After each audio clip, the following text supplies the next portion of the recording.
Hi, I'm Darryn Farrugia and welcome.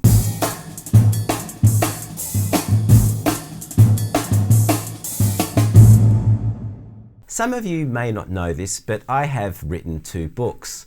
And the first of those 2 books, which was released in, I think, 2003, is called Groove Perspectives. And then I followed this up a number of years later with a book called The Groove Perspectives Play Along. Now, I've kind of kept this hidden from YouTube. I haven't really presented any of the material from this book, but recently there has been a bit of interest in these books, and I have been selling some copies to some interested drummers. So I thought, well, it's probably time that I actually start doing some content related to these 2 books of mine. So sorry it's taken so long. So what I'm going to do in this video is take the very first lesson from the first book, which is called Groove Perspectives.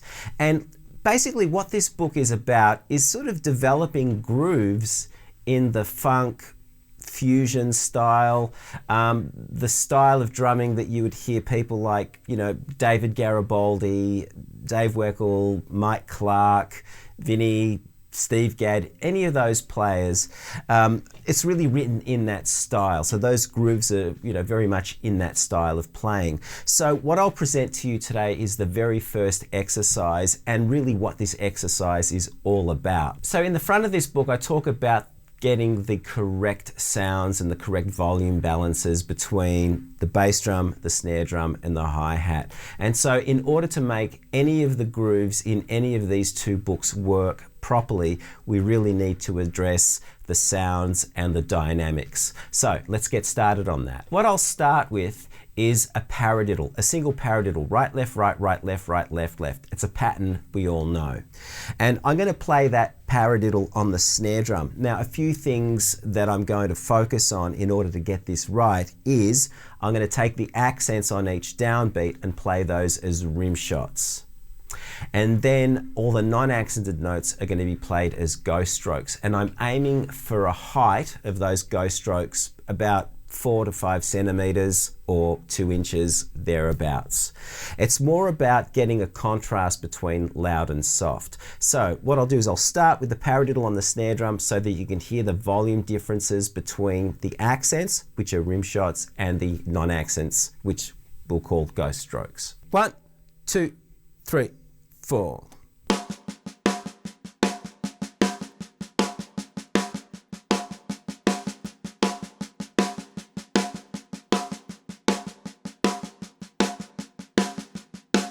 So as you can hear, there's a real contrast in volumes between the accents and the non-accents. The next step is to take the right hand and play that on the hi-hat. And again, we're going to apply a dynamic style to how we play the hi-hat so that the hi-hats are just as dynamic as the snare drum. So this is what we're going to do.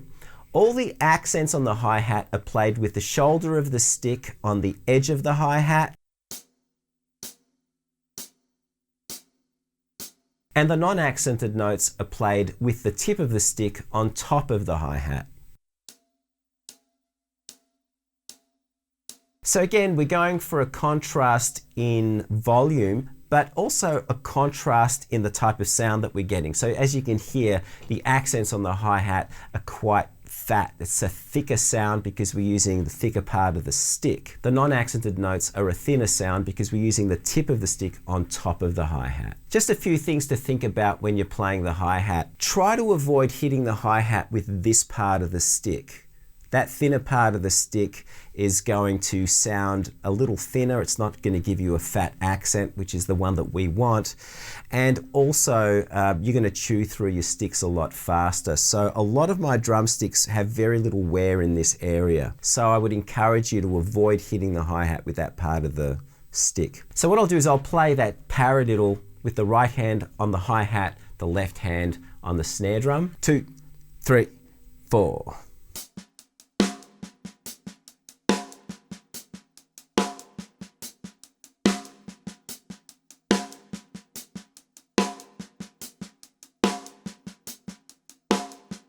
Now, it's an important thing to ensure that the volume of the non-accented notes on both the hi-hat and the snare drum are roughly the same volume. We don't want the non-accented notes or the ghost strokes on the snare drum to be much louder than the non-accented notes on the hi-hat. But that's pretty much the sound that we're going for.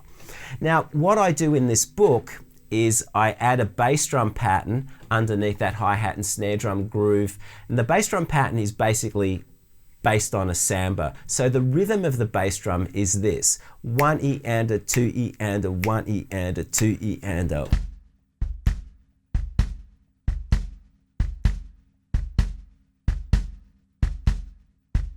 Now the reason why I chose that bass drum is because it's a little more challenging than just adding one bass drum at the start of the bar, but more importantly, it means that at various points within that pattern, the bass drum note will be in unison with a snare drum accent, and it will also be in unison with a non-accent or a ghost stroke on the snare drum.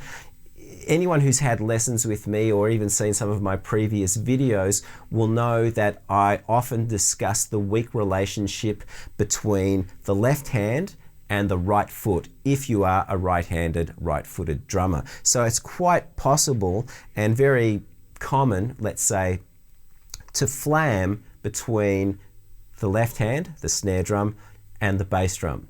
So that's why I use that particular pattern. So anyway, let's throw this whole thing together. So I'm going to play the paradiddle, right hand on the hi-hat, left hand on the snare drum, and with that samba bass drum. Here we go. 1, 2, 3, 4.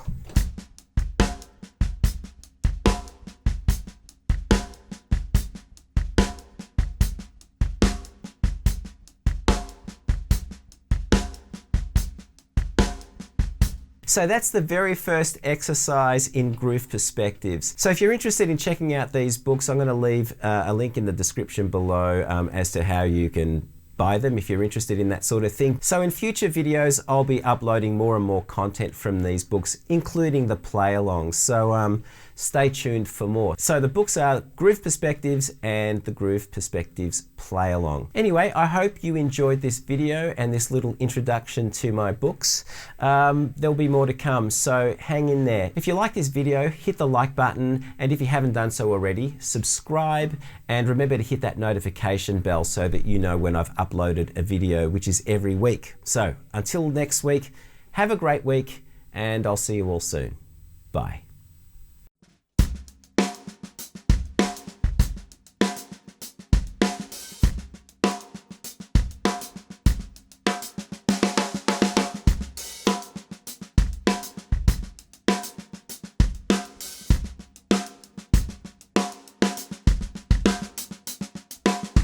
Let's do that again. All right, let me say all of that again. I have a runny nose situation. I can't believe I'm screwing this bit up.